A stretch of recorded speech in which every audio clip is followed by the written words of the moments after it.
안녕하십니까. 이번 시간에는 이제 4세기를 좀 봐야 될 것 같습니다. 4세기는 교부학에서 황금기라고 이야기를 할 수 있을 정도로 우리들이 한 번쯤은 들어봤던 교회의 성인 교부들이 맹활약했던 그런 시기라고 이야기를 할 수 있겠습니다.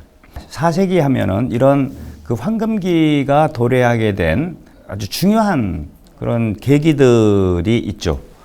그 중에서 가장 큰 계기는 뭐니 해도 여태까지 박해받던 교회가 이제는 정식 종교로 인정을 받게 되었다라는 얘기예요. 그 전까지 우리 그 천주교는 렐리지오 일리치타, 법적 테두리 안에 들어오지 못한 종교였었어요.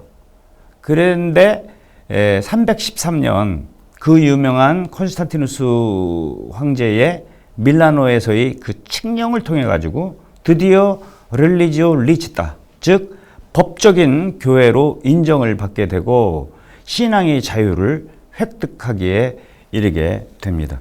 300년에 걸친 기나긴 박해의 종식이 이제 오게 된 것이죠. 그리고 이 3세기에 단순한 천주교의 믿음의 자유뿐만이 아니라 392년은 로마 제국의 국교가 되기에 이르게 됩니다. 근데 무슨 일로 콘스탄티누스가 이 천주교를 승인했을까? 근데 단순한 승인 정도가 아니고 콘스탄티누스는 천주교에 대한 큰 호감을 느끼게 됩니다. 물론 본인도 나중에는 이제 죽기 직전이긴 하지만 이제 세례를 받고 천주교 신자로 들어오게 돼요. 콘스탄티누스의 애시당초부터의 그 천주교에 대한 입장은 극히 정치적이었었습니다. 지난 시간에도 말씀드렸듯이 이 로마 대제국은 3세기부터 흔들리기 시작을 했어요. 그러다 보니까 한 황제가 통치하던 로마 제국이 이제 이 4세기에는 어떤 일이 벌어지게 되냐면은 동서로 두 개로 나누고 그 두 개로 나눠진 제국 동방과 서방을 또 두 명의 통치자들에 의해서 국가가 운영되는 거죠. 제국이 운영되는 것이죠. 권력자가 4명인 거예요. 이걸 테트라르키아라고 얘기합니다. 사두 정치죠. 4명의 사람들이 협의하에서 제국을 쪼개가지고 이제 분할 통치 하게 되는 건데요. 근데 모든 권력은 이제 하나로 집중되기에 이르지 않습니까?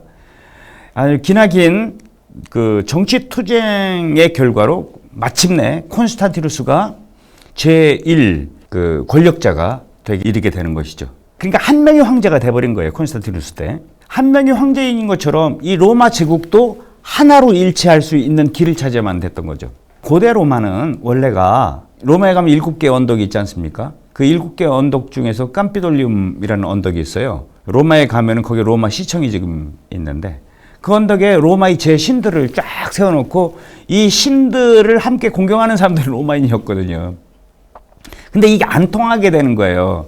과거 이탈리 반도에만 있으면은 그것이 정신적인 어떤 그 포커스가 돼가지고 로마인들을 하나로 일치시킬 수 있었는데 이제는 수많은 종교들이 있고 수많은 사상들이 있고 수많은 언어들이 있고 이들을 하나로 일치시키기가 만만치가 않았던 거예요.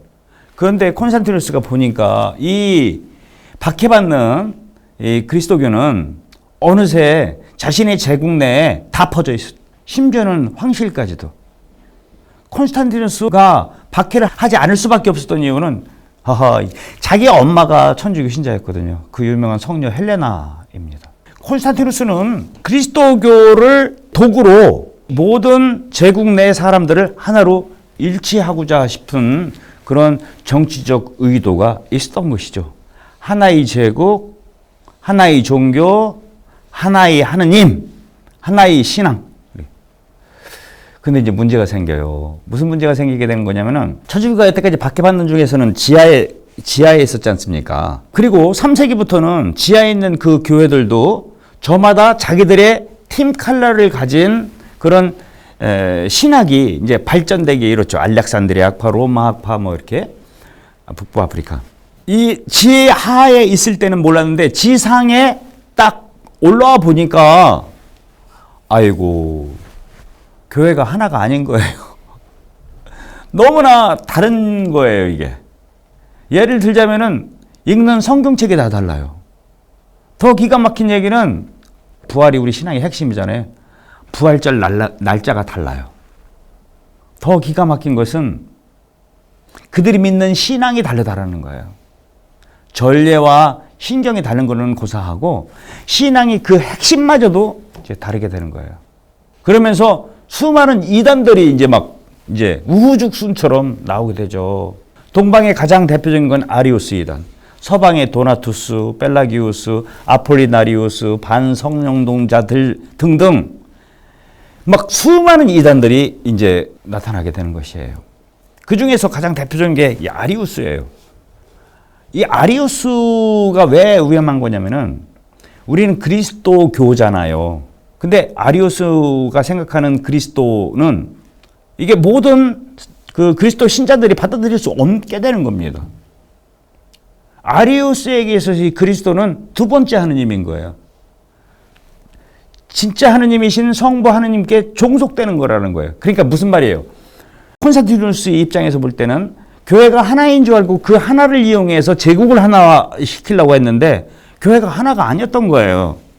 가장 핵심적인 것은 성경 틀리고 뭐 부활절 날짜 틀리고 그렇다고 칩시다. 그런데 그 그리스도교의 창시자가 누구냐라는 커다란 퀘스천 마크 앞에서 사람들은 당황한 거죠. 서로 의견이 이제 엇갈리기 시작을 하는 거예요. 이러니 이게 콘스탄티누스가 그냥 있을 수가 없죠. 그래서 이제 제일 첫 번째 공회가 일어날 수밖에 없습니다. 313년에 종교 자유를 줬는데 안 되니까 325년에 니케아라는 동네에 이제 첫 번째 공회를 열게 됩니다. 황제가 소집한 거예요. 누구를? 그 당시에 있었던 보편교의 모든 주교들을 다 모여라. 그게 바로 니케아입니다. 니케아에서는 이제 여러 일들이 이제 벌어지게 되죠. 기존에 있었던 이제 그 여러 가지 통일되지 않은 것들을 이제 통일시키는 작업도 하면서 가장 중요한 것은 그리스도가 누구냐를 결정하는 이제 신경, 그 유명한 니케아 콘스탄티노플리스 신경이 이제 이때 처음으로 쓰이게 됩니다. 제가 말씀드렸죠. 원래 이 신경, 믿음의 조목이라는 것은 각 전례마다 세례성사를 통해 가지고 필요한 믿음의 핵심 조목들이었다. 그래서 각 교회마다 다른 신경들을 가지고 있었는데 제일 첫 번째로, 그러니까 그 신경들은 누가 쓴 게 아닙니다. 자발적으로 이렇게 생성된 거죠. 근데 이 첫 번째로 니케아 공회의 이 신경은 그 수많은 주교들이 한 자리에 모여서 통일된 신앙 고백을 이제 한 것이죠. 여기에 핵심은 뭐가 되는 거냐면은 아리우스를 이제 이단으로 파문하게 되는 거예요. 모든 것들은 그렇습니다. 이렇게 이제 신경이 쭉 있으면은 거기에 참석했던 모든 주교들이 자기 이름으로 서명을 해야 돼요. 이거에 내가 동의를 한다. 이제 이런 얘기죠. 아리우스만 거기다 이제 쓰질 못하게 되는 거예요. 그래서 이제 쓰지 못했으니까 이제 파문을 내려지게 되는 거죠. 이런 일, 이 니케아 공회가 일어나게 되고요. 이 4세기에는. 그리고 4세기 말엽에 니케아 공회가 삼위일체론의 시작이었죠. 끝이 아니었습니다. 이 얘기를 조금 이따가 이어서 이제 하겠는데요. 그 결정적인 마지막 끝은 두 번째 공회인 콘스탄티노플리스 공회가 이제 이루어지게 돼요. 그게 381년입니다. 그러니까 325년 니케아 공회부터 381년 이 기간은 다른 많은 이단들도 있었지만 가장 핵심적인 그 신학적 논쟁의 주제는 뭐였냐면은 그리스도가 누구냐. 다른 말로 하면 그리스도와 성자와의 성령과의 관계는 뭐냐 이거예요. 한 분 하느님을 어떻게 유지시키면서도 새 위격에 가능하냐. 이것을 이제 신학적으로 구명하는 작업이 325년부터 381년까지 그 사이였고, 이때 수많은 교회 학자들, 교부들이 등장해서 논쟁을 일으키게 되고 수많은 이단들이 이제 발생하게 됐는데, 이게 4세기 이 황금 시기에 벌어지게 된다라는 말씀입니다. 이 4세기에 또 이제 몇 가지 중요한 점들을 짚고 넘어가자면은 수도 생활이 출현입니다. 여태까지는 이제 박해가 있었으니까요. 신앙의 영웅들, 순교자들이 이제 생겨났죠. 이제는 박해가 없어요. 신앙의 영웅들이 없어지게 되는 거예요. 그러다 보니까 새로운 신앙의 영웅들을 교회는 필요로 했죠. 그 누구예요? 남이 자기를 죽이는 것이 아니고 내가 나를 죽이는 수도 생활의 초창기 모습들이 이 4세기에 막 불붙듯이 번지게 됩니다. 한꺼번에 누구한테 배워서 가르친 것이 아니라 저 나일강 유역의 알렉산드리아, 북부 에집트, 나일강 상류, 또 팔레스티나, 또 소아시아, 카파도키아, 심지어 로마, 더 나아가서는 불란서, 갈리아 지방, 더 나아가서는 영국까지도.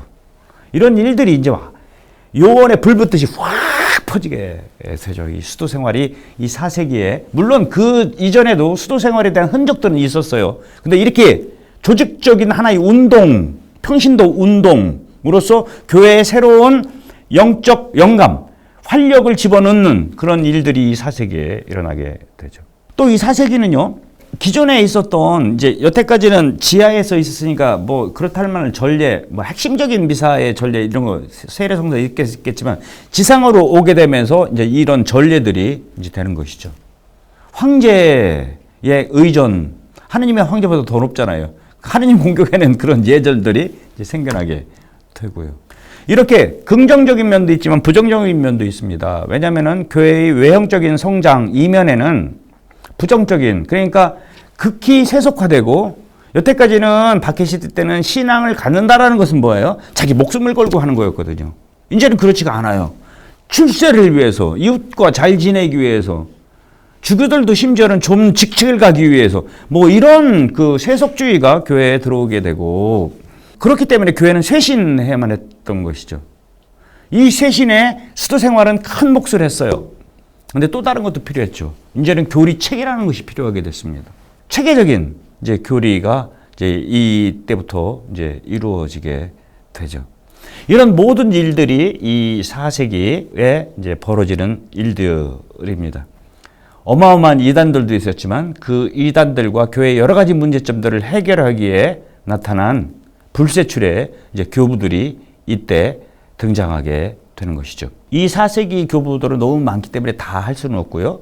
몇몇 중요한 교부들을 시간이 허락하는 만 한해서 이제 간략하게 이렇게 보도록 하겠습니다.